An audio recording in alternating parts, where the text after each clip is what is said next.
नमस्कार सभी पार्टिसिपेंट्स का, सभी दर्शकों का, सभी मित्रों का स्वागत है। और आज के इस ह्यूमन वैल्यूज़ के कार्यक्रम में जैसा कि मैंने पिछले डिस्कशन में अनाउंस किया था कि सबसे पहले हम लोग ह्यूमन वैल्यूज़ का एजुकेशन में जो एसेंस है वो एक अब्राहम लिंकन का लेटर है उनके बेटे के टीचर को, सन्स टीचर को। वो पढ़ना बहुत ज़रूरी है। मल्टी डायमेंशनल है, करीब करीब एजुकेशन को ह्यूमन वैल्यूज़ से जोड़ता हुआ जितने एस्पेक्ट्स हो सकते हैं, एक अच्छी full of human values personality में जितने एस्पेक्ट्स हो सकते हैं वह सब अब्राहम लिंकन ने उसमें बताए हैं। तो इसलिए उसको पढ़ना ज़रूरी है। अंग्रेज़ी में है, उसको हिंदी भी मैं एक्सप्लेन करता चलूँगा। और उसके बाद फिर आज की हम लोगों की जो चर्चा होगी, जितना समय रहेगा, हम लोग पिछले लेक्चर में मैस्लो का जो नीड चार्ट है उस पर डिस्कशन कर रहे थे। उसके बाद हमें अपनी नीड्स या ह्यूमन वैल्यूज़ या अलग अलग चीज़ें जो भी हैं वो कैसे पता चलती हैं, क्या हैं, कैसे रियलाइज़ होती हैं। तो इसके लिए सेल्फ एक्सप्लोरेशन वो ज़रूरी है। उस पर खूब चर्चा करेंगे कि सेल्फ एक्सप्लोरेशन क्या होता है और क्या चीज़ें नेचुरल एक्सेप्टेंस हैं, जो सत्य है वही नेचुरल एक्सेप्टेंस है। सत्य की तलाश या नेचुरल एक्सेप्टेंस की तलाश कैसे की जाए, और हैप्पीनेस, सुख क्या है, इस पर विस्तार से चर्चा करेंगे। कई साइकोलॉजी में इसके लिए तमाम ढेर सारे शब्द हैं, उन पे हम लोग चर्चा करेंगे। और आज के लिए इतना काफ़ी होगा। और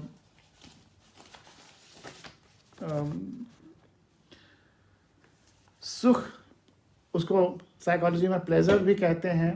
उसको कई डायमेंशंस में, स्पिरिचुअली भी और प्रैक्टिकली भी, हर डायमेंशन में, नेचुरली भी, हर डायमेंशन में उस पर चर्चा करेंगे।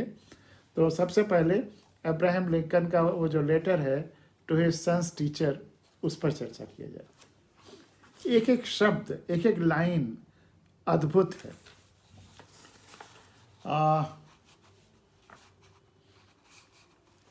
शुरुआत करते हैं। जैसा कि मैंने कहा कि अब्राहम लिंकन के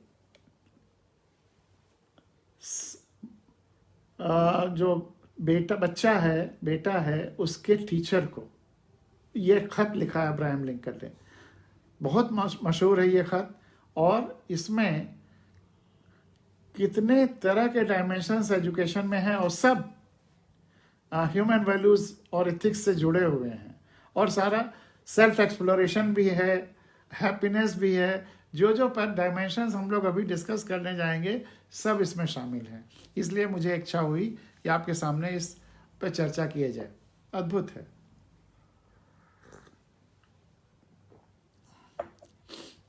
आशुतोष जी, कृष्ण पांडे जी, उदय भान चौबे जी, सब लोग शामिल हैं इस चर्चा में। सबका स्वागत है। आपके सुझावों और प्रश्नों का भी स्वागत रहेगा, कमेंट्स का भी स्वागत रहेगा। तो अब्राहम लिंकन से बड़ी डेमोक्रेटिक पर्सनालिटी, लोकतंत्रात्मक पर्सनालिटी और सेल्फ मेड पर्सनालिटी और कभी निराश न होने वाली पर्सनालिटी, जीवन के अंतिम पड़ाव तक लगातार असफलता उन्हें मिली, लेकिन उसके बाद भी वो कभी निराश नहीं हुए, कभी एफर्ट नहीं छोड़ा और लास्ट में यूएस के प्रेसिडेंट बने। और जो उन्होंने वैल्यूज़ के लिए काम किया है अद्भुत है। ह्यूमन वैल्यूज़ को, डेमोक्रेटिक वैल्यूज़ को, उन्होंने उन वैल्यूज़ को इस्टेब्लिश किया है यूएस में। वहाँ के सिस्टम में ह्यूमन वैल्यूज़ को इनकॉर्पोरेट किया है। तो उनका बहुत बड़ा कंट्रीब्यूशन है। इसलिए उनका ये लेटर, चूँकि उनके मनसा, वाचा और कर्मणा, उनमें कोई अंतर नहीं था, फुल ऑफ ह्यूमन वैल्यूज़ उनकी लाइफ रही, इसलिए सफलता उनके लिए महत्वपूर्ण नहीं रही, ह्यूमन वैल्यूज़ महत्वपूर्ण रहे। और वही बात वो अपने बच्चे के टीचर को भी लिख रहे हैं, बता रहे हैं कि ऐसा पढ़ाइए उसको। He will have to learn, I know. मेरे बच्चे को यह सीखना होगा, मैं जानता हूं। क्या? आगाह भी करते हैं, जो समस्याएं आने वाली हैं, जो खतरे आने वाले हैं, उनसे आगाह भी करते हैं, कैसे उनसे बचना है, बचाना है, इससे इसको भी आगाह करते हैं, लेकिन सब बताते हैं। और है वो छोटा सा, केवल 2 पेज का है, लेकिन यह एथिक्स एंड वैल्यूज का कोर है। He will have to learn, I know, that all men are not just. उसे जानना होगा कि दुनिया में सारे आदमी न्यायपूर्ण नहीं है, जिससे वो मिलेगा सब के सब न्यायपूर्ण नहीं है, ये सच है। तो उसे ये पहले बताए सिखाए रहिए कि इस आदमी को तकलीफ कब होती है, जब उम्मीद टूटती है। वो सबसे न्याय की उम्मीद ना करे तो फिर उसकी तकलीफ कम होगी। He will have to learn, I know, that all men are not just. सभी मनुष्य न्यायपूर्ण नहीं होते, उसे यह जानना होगा। All men are not true. सभी सत्यवादी भी नहीं होते, सभी सच बोलने वाले भी नहीं होते, सभी पे विश्वास भी नहीं किया जा सकता है। ये पहले से बता दीजिए। He will have to learn, I know, that all men are not just, all men are not true. ये इसलिए अपनी खुली आंखों से सबको पहचानता देखता रहे, ये सच है। लेकिन इसके बाद भी कहीं उसमें निराशा ना आ जाए, तो इसलिए उसे बट टीच हिम ऑल्सो, उसे यह भी संतुलन, बट टीच हिम ऑल्सो, उसे यह भी पढ़ाइए सिखाइए, that for every scoundrel there is a hero. अगर कोई भी एक बदमाश है, कोई भी एक लुटेरा है, कोई भी एक दुष्ट है, तो कहीं ना कहीं एक हीरो भी है। For every scoundrel there is a hero. अगर कहीं कोई दुष्ट दिख रहा है तो विश्वास उसे करा दीजिए कि उसे एक हीरो भी जरूर मिलने वाला है। उसे निराश नहीं होना है, उसे हताश नहीं होना है, उसे हमेशा आशा भी रखना है। He will have to learn, I know, that all men are not just, all men are not true, but teach him also that for every scoundrel there is a hero, that for every selfish politician there is a dedicated leader. उसे यह भी बताइए, तमाम सुनने को मिलेगा कि बड़े लोभी स्वार्थी राजनीतिज्ञ हैं, पॉलिटिशियंस हैं, संभव है, मिले हैं ऐसे बहुत ढेर सारे। लेकिन teach him that for every selfish politician there is a dedicated leader. अगर कहीं कोई दुष्ट पॉलिटिशियन, सेल्फिश लोभी स्वार्थी पॉलिटिशियन दिख रहा है, तो जरूर कहीं ना कहीं एक डेडिकेटेड लीडर होगा, डेडिकेटेड स्टेट्समैन होगा, डेडिकेटेड कंट्री को लीड करने वाला सही दिशा में होगा। तो यह बैलेंस करते हुए पढ़ाइए सिखाइए। जो यह भी बताइए कि स्काउंड्रल भी होते हैं, हर आदमी जस्ट नहीं होता है, हर आदमी ऑनेस्ट नहीं होता है, ताकि वह सब पर विश्वास न करे, अपनी आंखों से देखे और परखे कि कौन कैसा है। लेकिन इस जांचने और परखने में इतना स्केप्टिकल न हो जाए, इतना वह सशंकित न रहने लगे। इसलिए उसमें विश्वास पैदा करने के लिए यह भी बताइए कि अगर एक स्काउंड्रल मिल रहा है तो एक हीरो ज़रूर मिलेगा, और अगर कोई सेल्फिश पॉलिटिशियन है जिसके बारे में वो जान सुन रहा है, तो वहीं कहीं एक डेडिकेटेड लीडर या स्टेट्समैन ज़रूर है, भले वो दिख रहा हो या ना दिख रहा हो, अभी पूरा पनप रहा हो या पूरा पनप ना पाया हो, ग्रो कर रहा हो, लेकिन होगा, ज़रूर होगा। बहुत दिन तक बुरी व्यवस्थाएं नहीं चल पाती, बहुत दिन तक बैड लीडर्स नहीं चल पाते, या स्काउंड्रल्स बहुत दिन तक नहीं चल पाते। But teach him also that for every scoundrel there is a hero, that for every selfish politician there is a dedicated leader. Teach him that for every enemy there is a friend. अगर कोई उसका विरोध करे, कोई उसको condemn करे, कोई उसे एनेमिकल व्यवहार करे, दुर्भावनापूर्ण या शत्रुतापूर्ण व्यवहार करे, तो उसको यह भी बताइए, teach him that for every enemy there is a friend. अगर एक भी कहीं उसे शत्रु मिल रहा है तो उसे एक मित्र जरूर मिलेगा। Teach him that for every enemy there is a friend. प्रकृति विलक्षण संतुलन से चल रही है, समाज और धरती विलक्षण संतुलन से चलती है। Teach him that for every enemy there is a friend. It will take time, I know. इसमें समय लगेगा, आपको इतना सिखाने पढ़ाने में समय लगेगा, लेकिन मैं ये जानता हूँ it will take time, I know that, but teach him if you can. लेकिन फिर भी आप उसे बताइए, पढ़ाइए, अगर आप ऐसा कर सकें तो। दैट, बड़ी प्यारी लाइन है, a dollar earn is a far more value than 5 pound. $1 मेहनत से अपने कमाया हुआ $5 कहीं यूं ही मिल जाने से, पड़ा हुआ मिल जाने से कहीं ज्यादा महत्वपूर्ण है।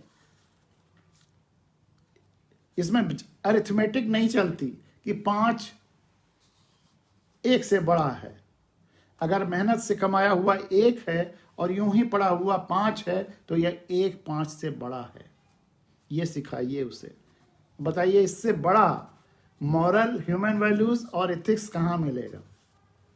ये एक एक लाइन में भी आप आगे चलिए, देखिए क्या आनंद आएगा, आपको सुनने में भी आनंद आएगा और बच्चों को अपने ज़िंदगी में उतारने में, और एग्जामिनेशन पेपर में अगर इससे कुछ जुड़ा हुआ बात, वैसे कोई भी चीज़ अगर आप उससे कनेक्टेड जानते हैं, पढ़े हुए हैं, आत्मसात किए हुए हैं, तो क्वेश्चन में जोड़ सकते हैं। और जितना ही नएपन के साथ लिखेंगे और जोड़ेंगे प्रश्नों पर में, उतना ही ज़्यादा नंबर मिलेंगे, क्योंकि जो इवेल्यूअर है वो भी यूनिकनेस चाहता है, वो भी डिफरेंस चाहता है, वो भी उसमें चिंगारी या आँच चाहता है, नयापन चाहता है, ताजगी चाहता है, रोशनी चाहता है। Teach him that for every enemy there is a friend. It will take time, I know, मैं जानता हूँ कि इसमें टाइम लगेगा। यूट्यूब पे बहुत अच्छे कमेंट्स, अभी तक तो अभिवादन ही का ज़्यादातर चल रहा है, और प्रिया यादव जी, प्रियांशी चतुर्वेदी जी, सब लोग आ रहे हैं, धीरे धीरे सुन रहे हैं। सबको अभिवादन और स्वागत है इस प्रोग्राम में, इस ह्यूमन वैल्यूज़ के प्रोग्राम में। और हम लोग अभी अब्राहम लिंकन का जो लेटर है टू हिज सन्स टीचर, बहुत पॉपुलर है, लेकिन full of ethics, values, practical और थ्योरेटिकल दोनों का सामंजस्य है। But teach him if you can that $1 earned is of far more value than 5 pound। $5 कहीं पड़ा मिल जाए उससे कहीं अच्छा है $1 मेहनत से कमाया हुआ। और ये मेहनत केवल शारीरिक मेहनत ही नहीं है, मानसिक मेहनत, ज्ञान की मेहनत, आपने टाइम दे करके कुछ हासिल किया है, जिस तरह से भी आपकी मेहनत का है, चाहे शारीरिक हो चाहे मानसिक। that $1 earned is of far more value than 5 pound। यूं ही 5 पड़ा मिलने से एक अपना मेहनत का अर्जित किया वो महत्वपूर्ण है। अगली लाइन देखिए, क्या एक एक लाइन क्या क्या प्यारी है। Teach him to learn to lose. उसे लूज करना भी सिखाइए, and also to enjoy winning. जीत का आनंद भी सिखाइए और हारने का भी आनंद सिखाइए। जीत और हार दोनों में आनंद ले सके। वो कैसे हारे और हारने, लर्न टू लूज, वो हारने से फिर कैसे, एक तो हारे, बहुत आनंद से हारे, और फिर उस हार से सबक भी ले।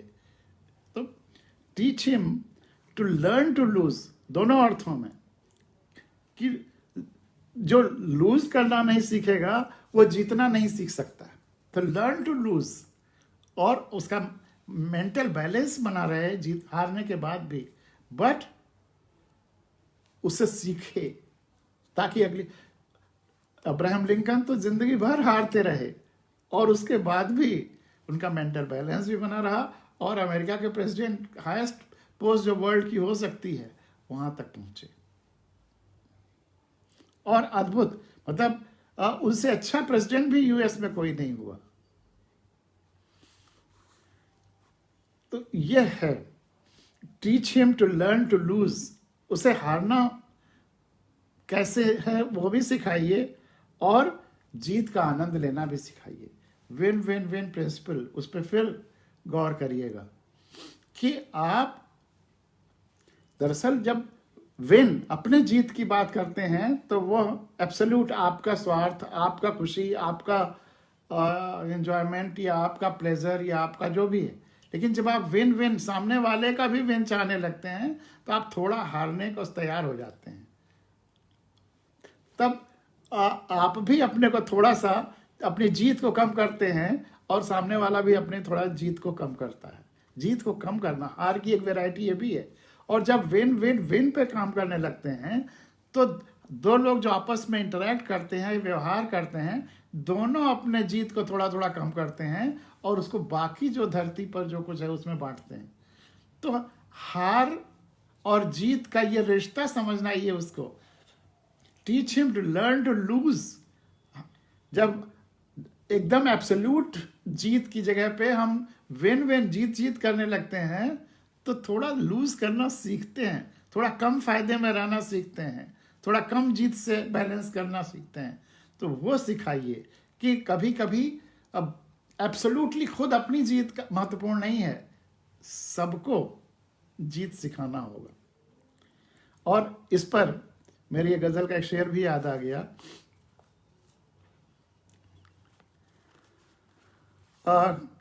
कृष्णा पांडे जी ने पूछा है कि सर अगर हम हार जाते हैं तो उससे क्या सीख मिलेगी, स्पष्ट कर दीजिए। अभी आनंद जी ने आशुतोष जी ने आपको कहा भी है कि प्रश्न 4-5 जब सेशंस हो जाएंगे उसके बाद प्रश्न उत्तर का सेशन चलेगा और उसमें केवल प्रश्न और उत्तर ही चलेंगे।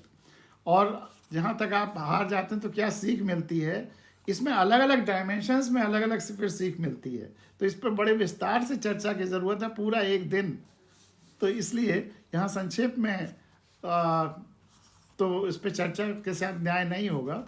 लेकिन आपके इस प्रश्न को आशुतोष जी किसी को जिम्मेदारी दे दीजिए कि वो सब कलेक्ट करते रहें और हम लोग जब भी 4-5 सेशन के बाद आप लोग तय करेंगे तो उस दिन हम लोग इस पर प्रश्नों पर चर्चा करेंगे। But teach him if you can that $1 earned is of far more value than 5 found. Teach him to learn to lose. तो मैं कह रहा था कि मुझे वो शेर याद आ गया कि जब भी मैं जीता तो हारने वालों के साथ रहा। और अगर आप ये फिलॉसफी अपनाएंगे तो कोई आपका दुश्मन नहीं होगा, कोई आपसे द्वेष नहीं रखेगा, कोई आपका विरोधी नहीं होगा। कि जब भी मैं जीता तो हारने वालों के साथ रहा, जीत की खुशी कभी मैंने मनाई नहीं है। जब आप जीत की खुशी मनाने लगते हैं तब दूसरे को दुख होता है, ईर्ष्या होती है। लेकिन आप जीतने के बाद भी हारने वाले के साथ ही हैं तो फिर कभी उसके मन में विरोध नहीं आएगा। उसे ऐसा लगने दीजिए कि आप जीत गए तो वह जीत गया। जो आपसे हारा हो उसको भी यही महसूस हो कि आपके जीतने में उसकी जीत हुई है। यह भावना, यह एम्पैथी, यह सेंसिटिविटी यह होनी चाहिए। यह रियली यह जीत का एंजॉयमेंट यही है जब हारने वाले के साथ मनाया जाए। Teach him to learn to lose. उसे हारना सिखाइए, आनंद पूर्वक हारना सिखाइए और उससे जो सीख मिल सके मैक्सिमम हर डायमेंशन में वो भी लेना सिखाइए। और उसके साथ जीत की खुशी भी कैसे मनाई जाए आनंद पूर्वक वो भी सिखाइए। और उसमें सबसे महत्वपूर्ण यह है कि जो हारा है उसके साथ मिल करके जीत से मनाइए, अलग से कोई खुशी मत मनाइए, उसके साथ उसे भी अपने जीत में शामिल करिए।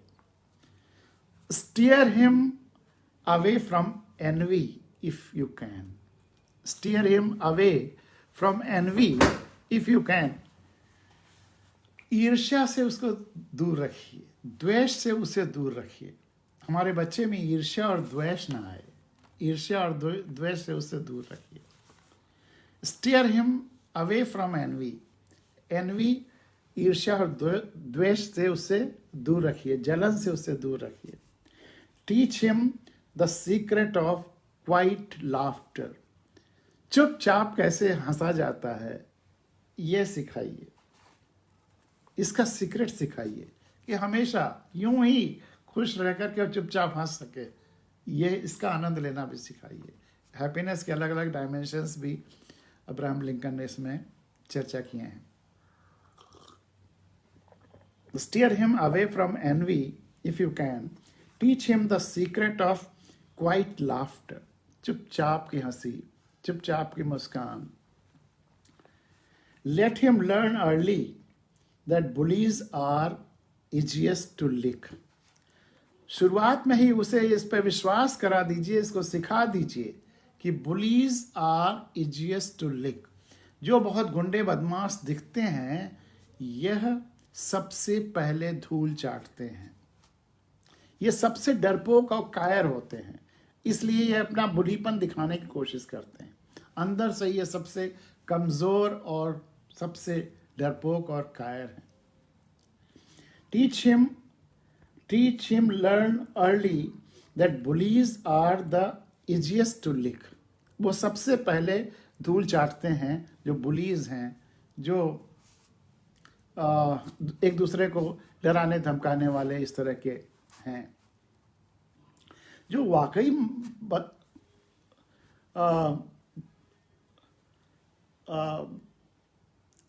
मतलब बहादुर होगा, मॉरल फोर्स का होगा, निडर होगा, वो बुली नहीं होगा। गांधी सबसे बड़े एग्जाम्पल हैं, एकदम निडर, एकदम निर्भय, लेकिन शालीनता की, अहिंसा की प्रतिमूर्ति। जब उनकी हत्या हुई उसके आसपास भी कितना लोगों ने कहा कि आप सिक्योरिटी ले लीजिए, बिल्कुल नहीं, उन्हें डर भय कहीं व्याप्त ही नहीं था।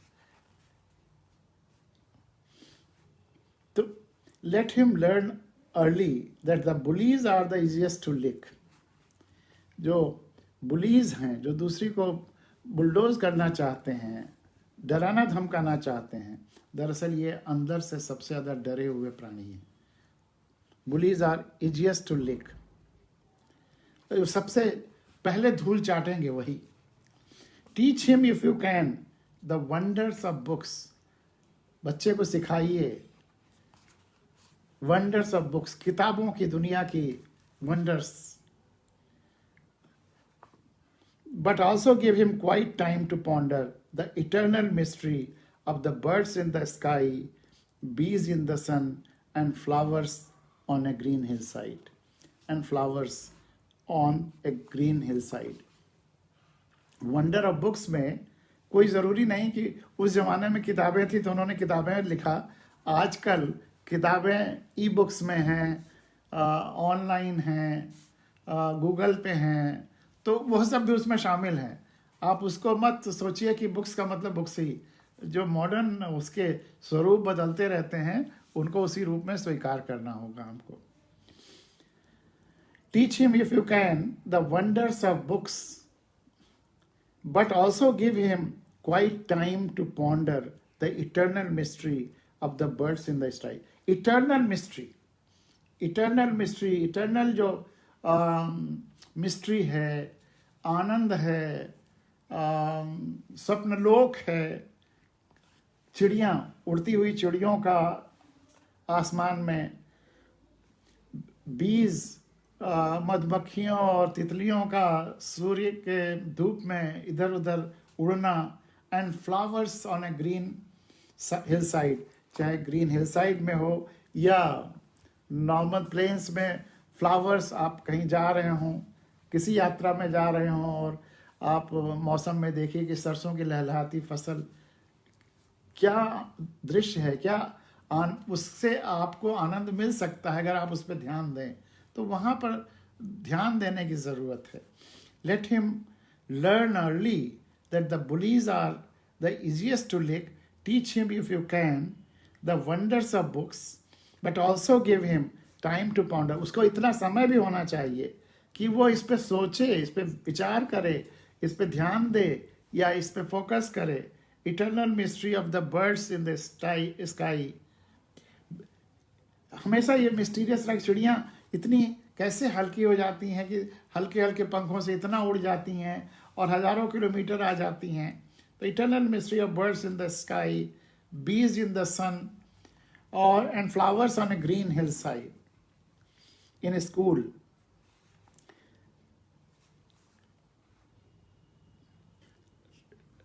Teach him that in a school, teach him it is far more honorable to fail than to cheat. School में भी और जिंदगी में भी अगर हमें मॉरल वैल्यूज और एथिक्स के लिए कुछ करना है तो ये लेसन सबसे इंपॉर्टेंट है। हैप्पीनेस का सक्सेस से कोई मतलब नहीं है। हैप्पीनेस का मतलब इससे है कि हम किस मुद्दों के लिए, किस काम के लिए काम कर रहे हैं। अगर उस मुद्दे के लिए कुछ भी कर रहे हैं तो वह हैप्पीनेस देता है। In school teach him it is far more honourable to fail than to cheat. School में उसे बचपन में भर दीजिए उसके दिमाग में कि चीट करके पास होना या सक्सेसफुल होने से कहीं ज्यादा ऑनरेबल है फेल हो जाना। असफल हो जाना कहीं ऑनरेबल है चीट करके सफल होने से। यह बच्चे को बचपन में सिखा दीजिए, तभी वो बच्चा जिंदगी में आगे बढ़ेगा और सही सफलता हासिल कर पाएगा। बहुत ही अद्भुत लाइन है और आगे के हर लाइन भी अद्भुत है। और हर बच्चे को जो बीटेक कर रहे हैं या टेक्निकल बी फार्मा कर रहे हैं या किसी प्रोफेशनल कोर्स में या लाइफ के किसी जगह जाने वाले हैं, ये अगर लेटर उनके दिमाग में रहेगा तो वह फुल ऑफ ह्यूमन वैल्यूज रहेंगे, फुल ऑफ ऑप्टिमिज्म रहेंगे, फुल ऑफ वाइब्रेंस रहेंगे और सबके लिए एक रोल मॉडल भी रहेंगे। जहाँ रहेंगे खुशियाँ लुटाते रहेंगे और सक्सेस अपने आप उनके पीछे पीछे चलेगी बाद में, भले ही अंत में मिले लेकिन मिलेगी। In school teach him it is far more honourable to fail than to cheat. धोखा देना, नकल करना, चीट करके सफल होने से असफल हो जाना कहीं अच्छा है। और देखिए self exploration, teach him to have faith in his own ideas. जो उसके आदर्श हैं उसमें केवल कहने के लिए ना रहे वो आदर्श, वह आदर्श उसको जीने के लिए रहे। Teach him to have faith in his own ideas, अपने आदर्शों में विश्वास करे। अगर मुझे अपने आदर्शों में विश्वास नहीं है तो दूसरा कैसे करेगा कोई। और सबसे बड़ी बात यह है कि हमें अगर अपनी सफलता पर खुद विश्वास नहीं है तो दूसरे कैसे विश्वास करेंगे। हमें अपने पर, अपने आदर्शों पर, अपनी सफलता पर, अपने वैल्यूज पर खुद विश्वास करना पड़ेगा। अगर दिखावे के लिए होगा और खुद हमें नहीं विश्वास है तो दूसरे कैसे करेंगे। Teach him to have faith in his own ideas, अपने आदर्शों पर खुद विश्वास करे। Even if everyone tells him they are wrong. अगर हमने सेल्फ एक्सप्लोरेशन करके, हमने अपने अंदर आत्मावलोकन करके, अपने को पहचान करके, अपने को जान करके, अपनी शक्तियों को जान करके हमने कोई फेथ बनाया है, विश्वास, आइडियाज बनाए हैं, आदर्श बनाया है, तो हम उस पर विश्वास करें। भले ही पूरी दुनिया कहती हो गलत है, क्योंकि पूरी दुनिया ने हमको हमारे अंदर नहीं झांका है। पूरी दुनिया ने हमारे आदर्शों को वो कैसे सेल्फ एक्सप्लोरेशन से, आत्मावलोकन से उभरे हैं वो नहीं जानते, इसलिए वो उन्हें अविश्वास लगेगा, चमत्कार जैसा लगेगा, वो ऐसा विश्वास नहीं करेंगे। अगर अब्राहम लिंकन कह रहे थे कि मुझे यूएस का प्रेसिडेंट होना है क्योंकि मुझे इन वैल्यूज को एस्टैब्लिश करना है, और लास्ट तक लोगों को विश्वास नहीं हुआ, लास्ट तक लोगों ने उनको हराया ही हराया, लेकिन आखिर में जब धीरे धीरे करके लोगों को भी विश्वास बना और वो यूएस प्रेसिडेंट बने। और ऐसे प्रेसिडेंट नहीं बने, उन्होंने जो काम किए हैं उस उनके पर तो अलग से मैं रिक्वेस्ट करूंगा जिसको भी ट्रू लीडर्स के बारे में जानना हो, समझना हो, डेडिकेटेड फॉर जनता के भलाई के लिए हमेशा सोचने वाला, सबके समभाव से ट्रूली डेमोक्रेटिक, उसको जरूर अब्राहम लिंकन के बारे में पढ़ना चाहिए। मैं तो उनके मॉरल वैल्यूज जो वो अपने बच्चे में चाहते थे और जो ह्यूमन वैल्यूज़ और जो इथिक्स चाहते थे, इथिकल वैल्यूज़, उसको आपके सामने रख रहा हूँ। लेकिन उनकी लाइफ हिस्ट्री भी ज़रूर पढ़िएगा अगर मौका मिले तो। Teach him to have faith in his own ideas, उसे अपने आदर्शों में विश्वास करना सिखाइए। Even if everyone else tells him they are wrong, भले और लोग कह रहे हो कि तुम गलत हो, लेकिन उसके कहने पे नहीं जाना है, अपनी शक्ति को खुद पहचानना है और उसके हिसाब से उस पर काम करना है। Teach him to be gentle with gentle persons and tough with the tough.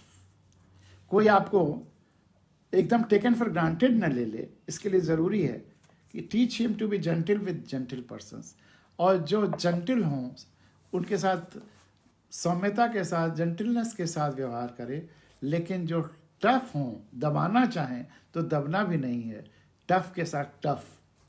Teach him to be gentle with gentle persons and tough with the tough. Try to give my son the strength not to follow the crowd. हमें हमारे बच्चे को इतनी शक्ति देने का प्रयास करिए। Try to give my son the strength, उसे इतनी स्ट्रेंथ, इतना शक्ति देने की कोशिश करिए कि not to follow the crowd, वो भीड़ का हिस्सा न बने, वो भीड़ का हिस्सा न बने। When everyone is getting on the bandwagon, क्योंकि भीड़ के न दिमाग होता है, न आंख होती है, केवल कान होता है और केवल पीछे चलने की भावना होती है, कोई तर्क नहीं होता है। तो ऐसी भीड़ से बचे, भीड़ की मेंटालिटी से बचे। तो try to give my son the strength not to follow the crowd, crowd को फॉलो ना करें, क्योंकि जो आंख बंद करके फॉलो करने वाले हैं वही तो क्राउड है। तो अंधे अंधा ठेलिया दोनों को उपरंत, तो वहाँ भीड़ को कभी भीड़ के पीछे नहीं होना है, भीड़ को नहीं फॉलो करना है। जो अपने आइडियाल्स है, जो अपने विवेक से, अपने खुली आंखों से जो रास्ता है उस पर चलना है। Try to give my son the strength not to follow the crowd when everyone is getting on the bandwagon. जब हर व्यक्ति किसी एक क्राउड के बैंडवैगन में सवार होना चाहता हो, किसी न किसी क्राउड का हिस्सा बनना चाहता हो, तो मेरे बेटे को ये सिखा के रखिए कि उसे क्राउड का हिस्सा नहीं बनना है। उसे अपनी इंडिविजुअलिटी, उसे अपने आइडियल्स के साथ जीना है। Teach him to listen to all man, लेकिन यह भी ह्यूमन वैल्यूज में जरूरी है।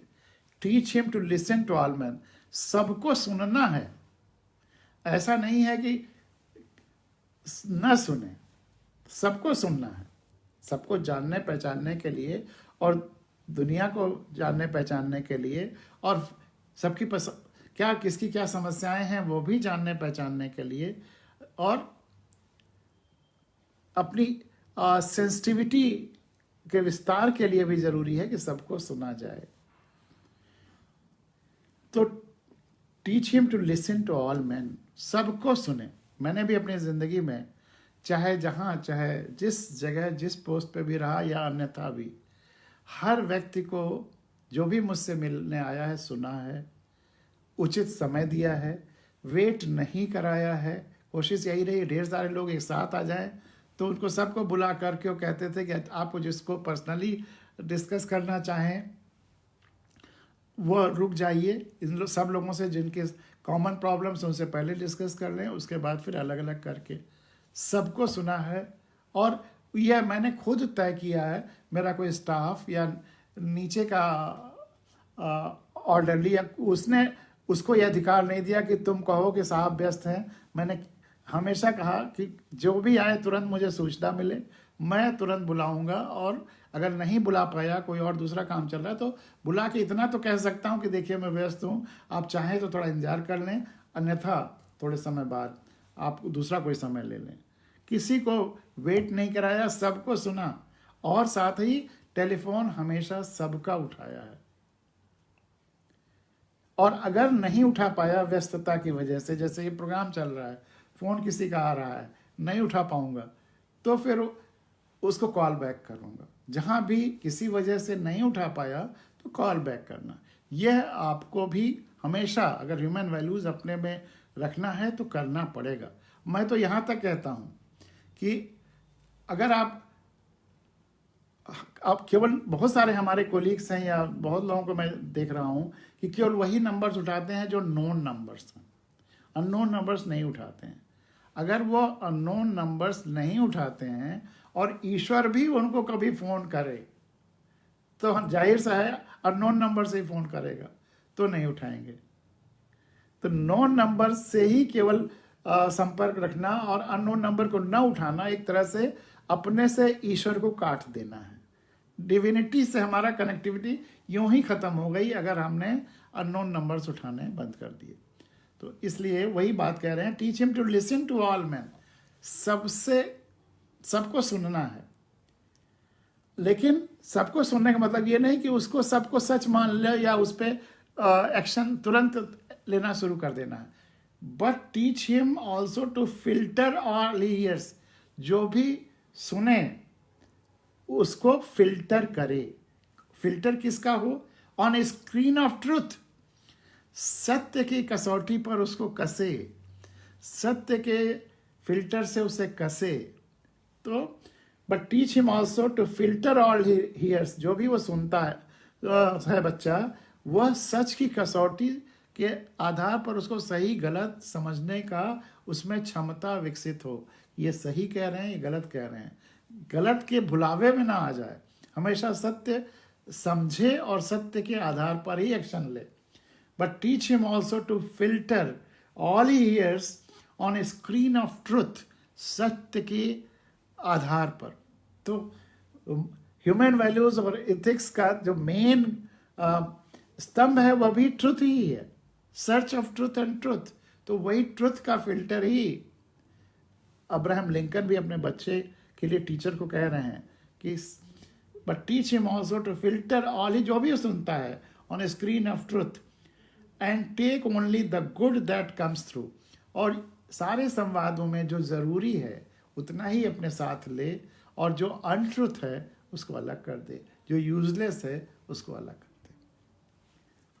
सार को कह रहे थोथा दे उड़ाए, या किसी कबीर या रहीम किसी ने कहा है। Teach him if you can how to laugh when is sad, teach him if you can how to laugh when is sad. अगर वो दुखी हो तो उस दुख में भी कैसे हंसने का समय या बहाना निकाल ले। टीच हिम, या पॉजिटिविटी निकाल ले। Teach him if you can how to laugh when is sad. ये विरोधाभास है, इस विरोधाभास का भी अभ्यास कराइए कि जब दुखी हो, उदास हो, तो उसमें भी कैसे मुस्कुराहट ले आए, हंसी ले आए। Teach him if you can how to laugh when is sad. Teach him, लेकिन इतना ही नहीं, teach him there is no shame in tears. इससे अच्छी कोई लाइन नहीं हो सकती।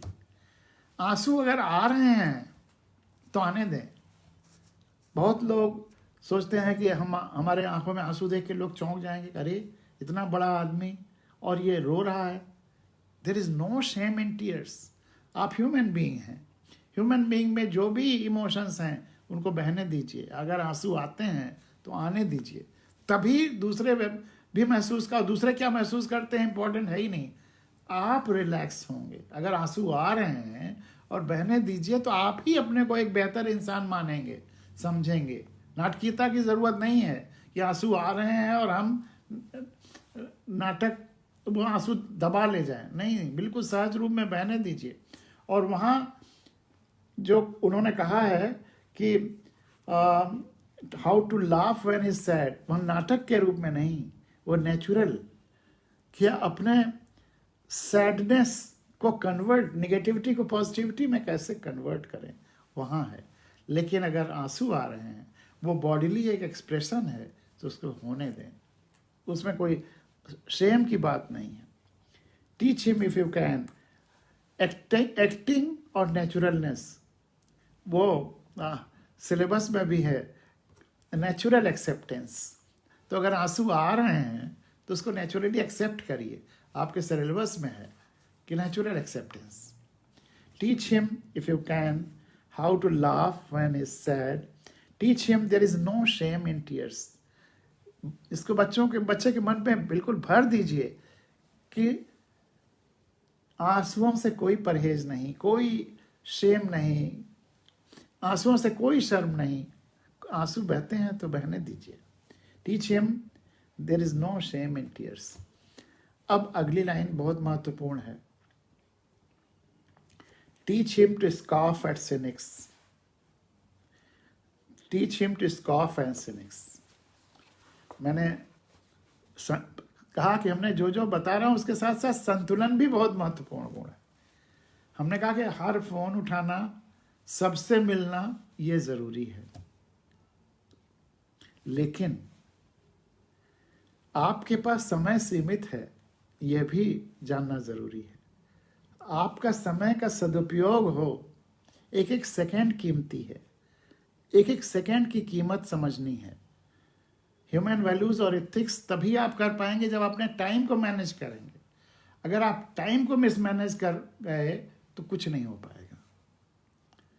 टाइम मैनेजमेंट भी इसेंस है ह्यूमन वैल्यूज का भी और प्रोफेशनल एथिक्स का भी, कि टाइम वेस्ट नहीं करना है। टाइम ही सबसे बड़ा एसेट आपके पास है। रिसोर्सेज वगैरह वो सब अनलिमिटेड भी हो सकते हैं, लेकिन टाइम लिमिटेड है, तो इसको वेस्ट नहीं करना है, इसका सदुपयोग करना है और अपने लिए, परिवार के लिए, समाज के लिए, धरती के लिए, सबके लिए सदुपयोग करना है। लेकिन कैसे सदुपयोग करेंगे, सबको सुनना है, लेकिन अगर कोई वही बार बार कहने लगे तो उसको कह देना है क्लियरली कि एक बार का कहना काफ़ी है, मैं समझ गया हूँ, रिपीट मत करिए। बहुत लोग उसी चीज़ को कई बार रिपीट करते हैं, उनको से बचना है। बहुत लोग बहुत ज़्यादा अविश्वासी होते हैं, सिनिक्स होते हैं। सिनिकल मतलब उन्हें कुछ भी अच्छा दिखाई नहीं देगा, हर चीज़ में बुरा पहलू देखेंगे, शंकालु, और जैसे कि कभी कोई दुर्घटना घटने वाली है, और जो इस तरह से सिनिकल या हमेशा शंकालु या आशंकित व्यक्तित्व हैं, अगर उनकी बातें आप लगातार सुनते रहेंगे तो कहीं वो हो सकता है कि आपके सबकॉन्शियस माइंड में कोई बुरा बच्चों के मन में प्रभाव न डाल दें। तो इसलिए ऐसे सिनिक्स को एक बार सुन लीजिए ताकि जान पहचान लीजिए कि कैसा है। किसी को बिना सुने नहीं दबाना या रिजेक्ट करना है, लेकिन एक बार सुन लीजिए और आपने अगर निश्चय हो गया कि ये सिनिकल पर्सनालिटी हैं तो उनसे बचिए, उनसे दूर रहिए। ये भी अब्राहम लिंकन कहते हैं। इन्फेक्शन से बचिए। अगर कोई ह्यूमन वैल्यूज का डॉक्टर होगा तो वो यही कहेगा कि सिनिक्स आर इन्फेक्शंस, उनसे बचिए। लेकिन बचने का मतलब ये नहीं है कि आप उनका बुरा चाहने लगेंगे। जैसे गांधी जी कहते थे कि हमें बुराई से नफरत करनी है, बुरे व्यक्ति से नफरत नहीं करनी है। तो सिनिक्स की भी ज़रूरतों को पूरा करना है, लेकिन उसके सिनिकल आइडियाज, एटीट्यूड से दूर रहिए और वह आप तक ना आए, इसके लिए पुख्ता जो है इंतज़ाम रखिए। उससे दूरी फिर इतनी बना करके रखिए।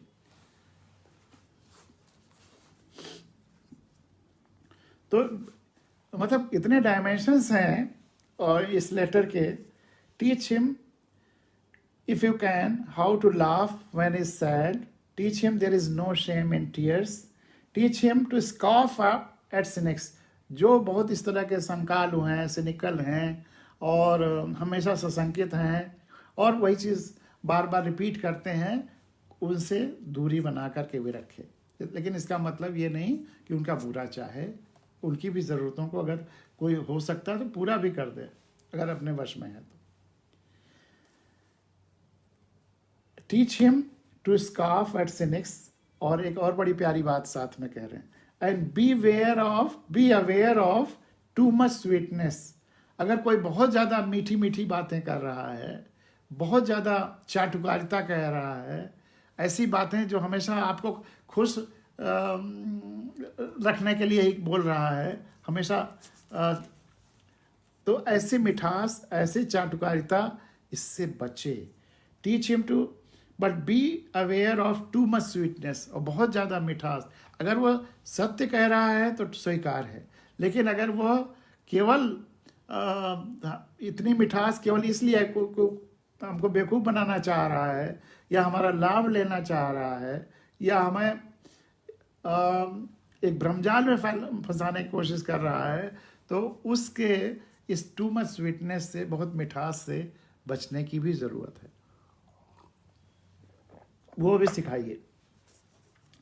Teach him to scoff at cynics, cynics से थोड़ा दूर रहे, and be aware of too much sweetness, और बहुत ज़्यादा मिठास से बच के रहे।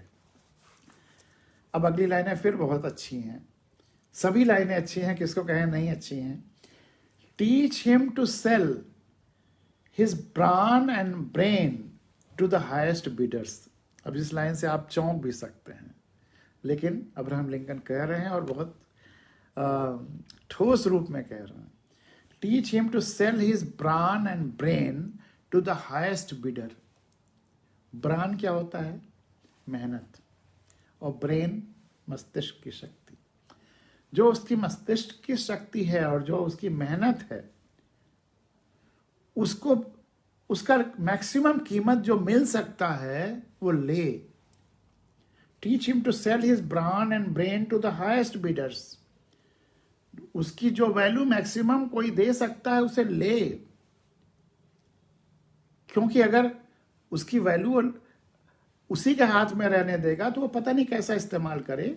अगर वह उसकी वैल्यू अपने ब्रान और ब्रेन की ले करके और फिर अपने तरीके से अपने आइडियल्स के लिए जो इस्तेमाल करे, गरीबों के लिए और मजलूमों के लिए, या जिस भी जहाँ पे भी धरती के लिए, इकोलॉजी के लिए, जो भी full of human values reasons हैं जहाँ इस्तेमाल होना चाहिए, प्लेसेस हैं, वहाँ करे, तो इसमें कोई बुराई नहीं है कि वह अपनी मेहनत का और अपने दिमाग का, अपनी शक्ति का पुरस्कार न ले, रिवॉर्ड न ले।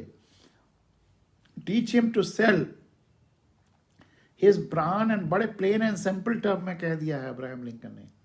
Teach him to sell his brawn and brain to the highest bidders. Professional ethics के लिए ये सबसे बड़ी लाइन है कि teach him to sell his brawn and brain to the highest bidders. लेकिन अगली लाइन, but never put a price tag, but never put a price tag on his heart and soul, but never put a price tag on his heart and soul. अपने हृदय पर और अपनी आत्मा पर कोई प्राइस टैग न लगाए।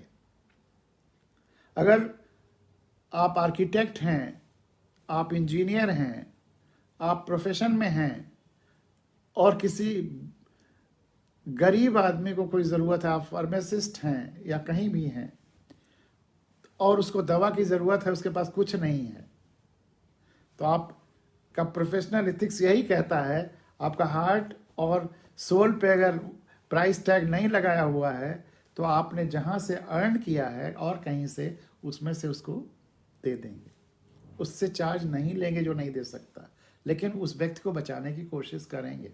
इसी तरह से कोई एडवोकेट है, अगर किसी गरीब का साथ अत्याचार हो रहा है, उत्पीड़न हो रहा है, तो वो उसका केस बिना पैसे के भी लड़ेंगे, क्योंकि उनके साथ प्राइस टैग नहीं लगा हुआ है हार्ट पर और आत्मा पर। लेकिन अगर कोई दे सकता है तो उससे उसकी वाजिब फीस भी लेंगे। तो ये है एक बैलेंस कि teach him to sell his brand and brain to the highest bidders, जहां जो दे सकते हैं, लेकिन but never to put a price tag on his heart and soul. Heart and soul सबके लिए है, जो मजलूमों के लिए है, जो बेसहारों के लिए है, इकोलॉजी के लिए है। तो ये संतुलन। Teach him, if you can, how to laugh when he's sad. Teach him there is no shame in tears. Teach him to scoff at cynics and be aware of too much sweetness. Teach him to sell his brawn and brain to the highest bidders, but never to put a price tag on his heart and soul. अब छोटे छोटे 3-4 sentences और बचे हैं। Teach him to close his ears to a howling mob. अगर एक चिल्लाती हुई पागल भीड़ शोर मचाती हुई है तो अपने कान को बंद रखे वो, ये आप सिखाइए। Teach him to close his ears to a howling mob. एक भीड़ की चिल्लाहट के शोर से अपना कान बंद रखे। And to stand and fight if he thinks he is right. और भीड़ कुछ भी कह रही हो, कुछ भी बोल रही हो, लेकिन अगर वह सोचता है कि वह सही है तो वह अपने स्टैंड पर रहे और फाइट करे, कहे कि सही ये है। वो भीड़ की सुन करके और उसको सही मानने की जगह पे भीड़ को सच्चाई का एहसास कराए। कभी ना कभी भीड़ सच्चाई का एहसास करेगी, वर्षों लग जाते हैं इसमें, लेकिन करेगी, जरूर करेगी। Teach him to close his ears to a howling mob and to stand and fight. लेकिन वो अपने आइडियल्स पे स्टैंड करे, खड़ा रहे और ज़रूरत हो तो फाइट करे। इसीलिए मैंने कहा है मुझे सार्थक बेचैनियों की तलाश है। संतोष करने की ज़रूरत नहीं है, कि संतोषम परमम सुखम नहीं है कि भीड़ गलत सलत चिल्लाती रहे और हम संतोष करके बैठ जाएं। नहीं, नीरज का जो वो गीत है, बड़ा पॉपुलर गीत है कि कारवां गुजर गया गुबार देखते रहे। मैंने नीरज जी से भी कहा था, तो वो नहीं है कि नीरज जी आपका गीत बहुत लोकप्रिय हुआ, लेकिन मैं इससे सहमत नहीं हूँ। हो सकता है जिन संदर्भों में आपने लिखा हो सही रहा हो, लेकिन आम आदमी को बहुत गलत मैसेज चला गया कि वो भी संतोषम परम सुखम वाला कि कारवां गुजर गया गुबार देखते रहे। मैंने कहा कि नहीं, लिखना ये था कि अगर कारवां सही मुद्दे को लेके है तो हमें उसमें शामिल हो जाना चाहिए, और अगर गलत मुद्दे को लेकर के है तो विरोध करना चाहिए, टू स्टैंड एंड फाइट। अगर गलत मुद्दे को लेकर के कारवां जा रहा है तो हाउलिंग मॉब जा रही है, तो we have to stand and fight. हम केवल उसके गुजरने और गुबार को देखने के लिए नहीं है। We are human beings full of moral values and ethics. तो इथिक्स और वैल्यूज यही कहते हैं कि अगर कोई गलत मुद्दे को लेकर के जा रहा हो तो उसका विरोध करना है, और अगर सही मुद्दे के लिए है तो उसमें शामिल होना है। अगर कोई गैर जरूरी पेड़ काट रहा है तो उसका विरोध होना चाहिए। वो चिपको आंदोलन बगुड़ा जी का और वो सब, और लोगों को भी उसमें शामिल होना चाहिए था। अगर सही मुद्दे के लिए कोई है तो उसके साथ होना चाहिए, और गलत मुद्दे के लिए कोई है तो उसका विरोध होना चाहिए। Teach him to close his ears to a howling mob and to stand and fight if he thinks he is right. Treat him gently, but do not cuddle him. उसे बहुत सहूलियत से व्यवहार करिए, जेंटली, बहुत सौम्यता से। ट्रीट हिम जेंटली, उसे बहुत छोटा बच्चा है, उसे बहुत सौम्यता से और जेंटल जेंटली उससे व्यवहार करिए, नरमी से, बट डू नॉट कटिल हिम। बहुत ज़्यादा लाड़ प्यार मत करिए, लेकिन बहुत ज़्यादा लाड़ प्यार मत करिए। Because only the test of the fire makes the steel. जब आग से गुजरता है लोहा, तब वो स्टील बनता है। तो हमारे बच्चे को प्रॉब्लम्स की आंच से भी गुजरने दीजिए ताकि वो स्टील बन सके। उसे बहुत ज़्यादा लाड़ प्यार मत करिए, जेंटली नरमी से पेश आइए, उसे नरमी से ट्रीट करिए, लेकिन बहुत ज़्यादा लाड़ प्यार मत करिए। समस्याओं की आंच झेलने दीजिए, देखने दीजिए, तभी तो वो स्टील का बन पाएगा। Because only the test of the fire makes the steel, makes fine steel, makes fine steel. एक अच्छा स्टील टेस्ट ऑफ फायर से ही जब लोहा गुजरता है तो बनता है। Let him have the courage to be impatient. उसमें इतना साहस हो कि वो, चूंकि समय सीमित है, तो वो चीज़ों को जल्दी करने की कोशिश करे। इम्पेशेंट हो, थोड़ा अधैर्य हो। Let him have the courage to be impatient. उसे अधैर्य होने का साहस हो, चीज़ों को जल्दी करने का साहस हो। Let him have the patience to be brave. लेकिन उसे इतना धैर्य होना चाहिए वो बहादुर हो सके। वो बहादुर बनने तक का उसमें पेशेंस भी होना चाहिए, और वह हो जाने पे फिर उसमें कार्य पूरा करने का करेज होना चाहिए, इम्पेशेंट होना चाहिए। Let him have the courage to be impatient and let him have the patience to be brave. बहादुर होना चाहिए। और आखिरी, और ये हमारे जितने बच्चे इस प्रोग्राम को देख रहे हैं जो ह्यूमन वैल्यूज़ और प्रोफेशनल एथिक्स के हैं, उनके लिए हमारी तरफ से और ये प्रोफेसर्स और प्रिंसिपल्स और मैनेजमेंट की तरफ से है कि this is a big order. ये बहुत बड़ी उम्मीद है। This is a big order. ये मैं जो ने आपको जो लिखा है और जो मैं आपसे उम्मीद कर रहा हूँ, ये बहुत बड़ी है। This is a big order. ये बहुत बड़ी उम्मीद है। But see what can you do. लेकिन देखिए आप इसमें कितना क्या कर सकते हैं। This is a big order. मैंने जो आपसे उम्मीद लगाई है वो बहुत बड़ी है। But see what you can do. लेकिन देखिए आप इसमें कितना क्या कर सकते हैं। He is such a fine little fellow my son. ये जो बच्चे हैं, he is such a fine little fellow. Fine little, छोटे, जो प्यारे बच्चे, छोटे छोटे, और ग्रेजुएशन तक प्यारे छोटे बच्चे ही रहते हैं। ये सब जो प्यारे प्यारे छोटे छोटे बच्चे हैं हमारे, ये इन चीज़ों को कैसे आत्मसात करेंगे, यही ये समाज को, हमको, आपको, सबको देखना है। This is a big order, but see what you can do. He is such a little fine fellow my son. तो ये सब जितने बच्चे प्रोग्राम देख रहे हैं सब हमारे बच्चे ही हैं। और इसमें आप जो और टीचर्स हैं, और हम भी एक टीचर की भूमिका में ही आपके पास हैं, तो देखना यह है कि कैसे आप इन चीज़ों को केवल एग्जामिनेशन पेपर तक नहीं, अपने अंदर आत्मसात करते हैं कि आप इस तरह के बने, ताकि धरती जैसी आपको मिली है बेहतर हो जाए, समाज जैसा मिला है बेहतर हो जाए, देश जैसा मिला है बेहतर हो जाए, प्रकृति जैसी मिली है बेहतर हो जाए, परिवार जैसा मिला है बेहतर हो जाए। तो this is a big order, but see what can you do. He is such a fine little fellow my son की जगह पे मैं इसमें ये भी लिख सकता हूँ कि you are such fine little fellows my son, you are such fine little fellows my सन।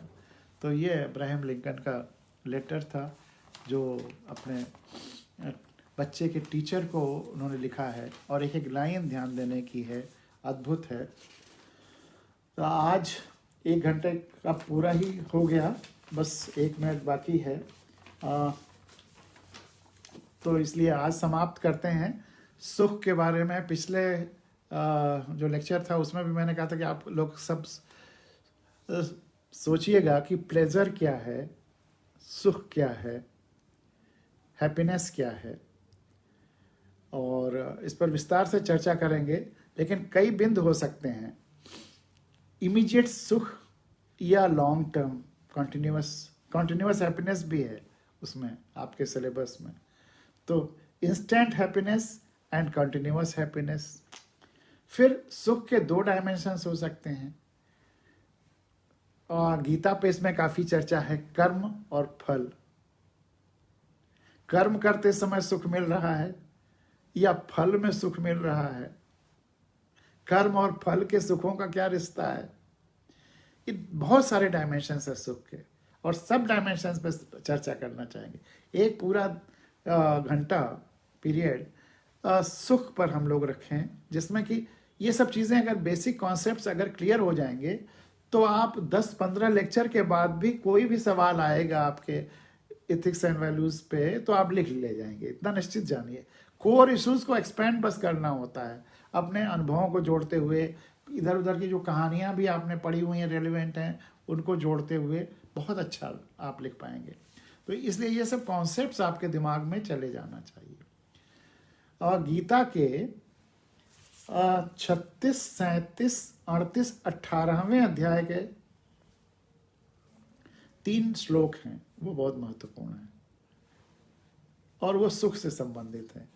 उसकी तरफ इशारा करके आज का ये चर्चा यहाँ पे समाप्त करेंगे, और फिर अगली चर्चा सुख पर ही ज़्यादातर होगी, और सुख के साथ साथ वही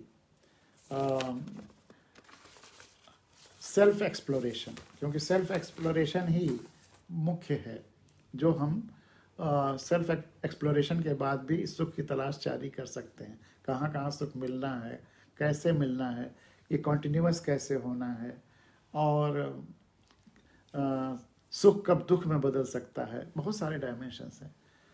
तो कर्म और फल के बारे में गीता में जो कहा गया है, एक उसके बहुत गलतफहमियां लोगों के मन में हैं, उस गलतफहमी को भी दूर कर लीजिए। अगर मैं आपसे पूछूं कि जो श्लोक है कर्मण्येवाधिकारस्ते मा फलेषु कदाचन, इसका अर्थ क्या है, तो 99.9%, क्योंकि मैंने बहुत सारे कॉलेजेस में बच्चों के बीच में और इवन बड़े लोगों के बीच में व्याख्यानों में सेमिनार्स में जब ये सवाल का अर्थ पूछा, यही सवाल पूछा कि कर्मण्येवाधिकारस्ते मा फलेषु कदाचन, तो इसका अर्थ सभी जगह यही मिलता है कि हमें कर्म करना है, फल की चिंता नहीं करनी, ज्यादातर यही मिलता है, और ये एकदम गलत है। कर्मण्येवाधिकारस्ते मा फलेषु कदाचन, इसमें क्रिया वर्ब क्या है या कितनी बार आया है, कर्मण्येवाधिकारस्ते मा फलेषु कदाचन। अधिकारस्ते यही एक ही क्रिया है, 2 क्रियाएं नहीं आई हैं, यही कर्म के लिए भी है, यही फल के लिए भी है। कर्मण्येवाधिकारस्ते, कर्म पर हमारा अधिकार होवे या है। माँ फलेषु कदाचन, माँ नहीं, फलेषु फल पर, कदाचन कभी, फल पर हमारा अधिकार नहीं है, कर्म पर ही हमारा अधिकार है। केवल अधिकार की बात कही गई है, चिंता की बात नहीं मना की गई है।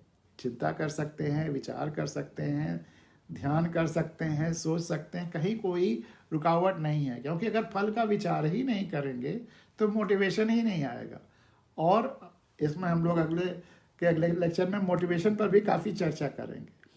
कर्म का सबसे बड़ा, हम कर्म इसीलिए करते हैं कि मोटिवेट होते हैं, मोटिवेशन सबसे इम्पॉर्टेंट है। साइकोलॉजी में तो कर्म मोटिवेशन का ही रिजल्ट है। तो गीता ऐसे कह सकती है कि मोटिवेशन ही खत्म हो जाए।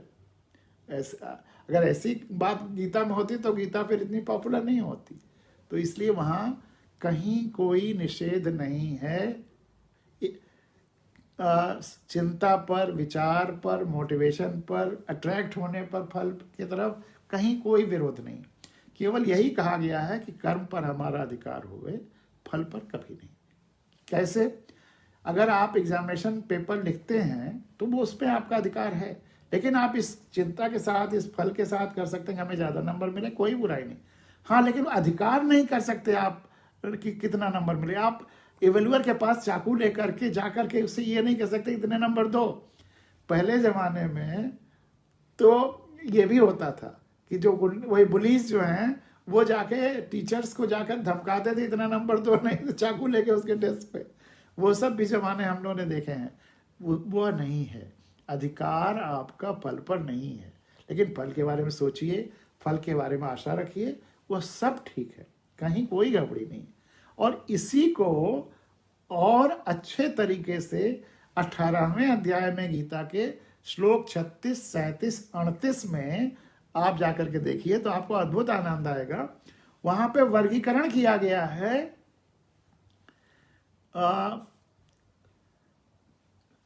कर्म और सुख का, कर्म और फल पर सुख के आधार पर ही।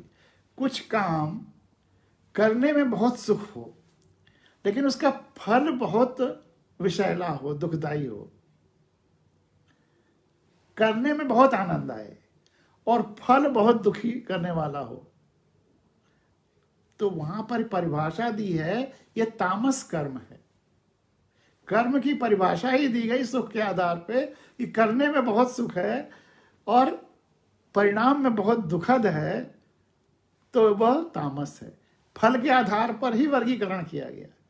कुछ कर्मों को करने में साधारण है और फल भी साधारण है, तो वह राजस कर्म है। और कुछ कर्म ऐसे भी हो सकते हैं कि करते समय तकलीफ महसूस हो, लेकिन फल सुखदायी हो। आप मेहनत करें इम्तहान में, कुछ बच्चे ऐसे भी हो सकते हैं कि जो बहुत ज़्यादा मेहनत करें, पढ़ें तो उनको खराब लग रहा हो, लेकिन तब भी पढ़ते हैं क्योंकि फल सुखदायी होने वाला है। और सबसे बड़ी बात असली तो वो होगा कि आप पढ़ने में भी आनंद पाएं और फल भी अच्छा हो। ये भी सत्कर्म है कि एक अच्छे उद्देश्य के लिए अगर आप थोड़ा दुख भी उठाते हैं, सामान्य अर्थों में जो सुख फिजिकल मतलब आप एक तरह से तपस्या करते हैं, नींद कम करते हैं, और जो और फिजिकल प्लेजर्स हैं उनको सेक्रीफाइस करते हैं, और कोई एक नेक काम के लिए, अच्छे काम के लिए जिसका फल सुखद होने जा रहा है।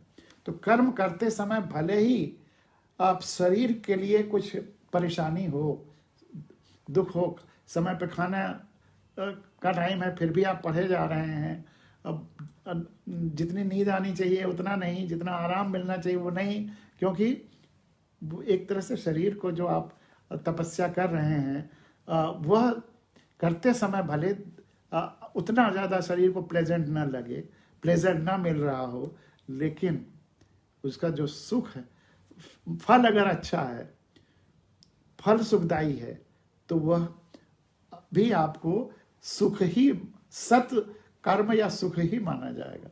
फल के आधार पर ज़्यादा सुख की परिभाषा उचित होगी बनस्पत कर्म करते समय। तो ये विभेद हैं, इसके अलग अलग डायमेंशंस हैं, इस पर फिर चर्चा होगी। तो आज की चर्चा यहीं पर विराम लेते हैं। आशा है आपको आनंद आया होगा। प्रश्न लोग पूछ रहे हैं तो बहुत अच्छा लग रहा है, और आशुतोष जी से आग्रह है कि वो इसको सब एक जगह इकट्ठा कर लें तो फिर प्रश्नों पर चर्चा हो। ये वाला भाग 1 और या 2 लेक्चर में पूरा हो जाएगा, तो उसके बाद प्रश्नोत्तर रखें तो अच्छा रहेगा। 5 सेगमेंट्स हैं, जो पहला सेगमेंट 1 या 2 लेक्चर में पूरा हो जाएगा, तो उसके बाद फिर हम लोग प्रश्नोत्तर का सेशन रखेंगे। और आशुतोष जी ने अभी अभी कमेंट किया है कि बहुत ही अद्भुत जानकारी, बहुत ही प्रेरणास्पद, बहुत बहुत धन्यवाद। और बड़ा अच्छा रहा आज तो। ईस्टर्न फिलॉसफी और वेस्टर्न फिलॉसफी, एक तरह से अब्राहम लिंकन वेस्ट को रिप्रेजेंट कर रहे हैं और गीता ईस्ट को रिप्रेजेंट कर रही है, और दोनों का सामंजस्य भी हुआ इस लेक्चर में, तो इसलिए बहुत हमें भी अच्छा लगा। और इसी के साथ आज की ये चर्चा यहाँ समाप्त होती है। आपका अगला 3-4 दिन शुभ हो। फिर हम लोग अब